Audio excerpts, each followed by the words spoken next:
গতকাল আর আজকে যে বৃষ্টি হয়েছে তাতে আমার বাগান দেখেন পুরোটাই পানির ভিতরে ডুবে গেছে। গাছগাছালি যা লাগিয়েছিলাম পানি গাছগাছালি যা লাগিয়েছিলাম এতে গাছের গোড়ায় গোড়ায় একটু মাটি দিয়েছিলাম বলে বাসা প্রত্যেকটা গাছ এই যে আঙ্গুর গাছের ডাল দিচ্ছে কয়েকদিন কষ্ট করে আল্লাহ আল্লাহ করে আল্লাহর কাছে মানে অনেকবার প্রার্থনা করছে আল্লাহ যেন গাছগুলো বাঁচিয়ে দেয়, কারণ অনেক কষ্ট করে গাছগুলো তৈরি করছি।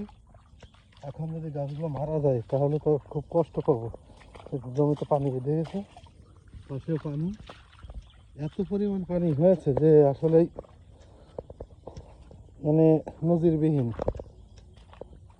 এই যে করে আঙুর গাছের টাল দিয়েছি,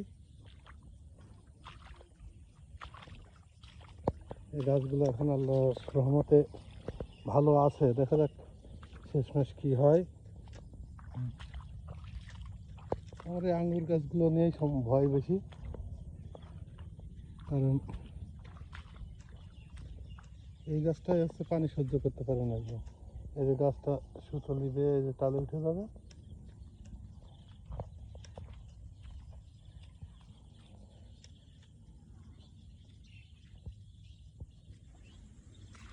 প্রত্যেকটা গাছগাছালির একই অবস্থা।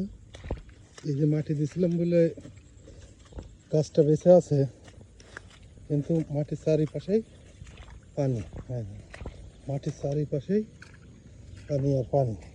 এই যে গাছটা মাটির চারিপাশে পানি, কিন্তু এই যে পাতা, এই পাতা যে কিসে যে খাচ্ছে এই দেখেন, এইভাবে পাতাগুলো শেষ করে দিচ্ছে। আমি বুঝতে পারছি না, পরামর্শ থাকলে দিন। ধন্যবাদ।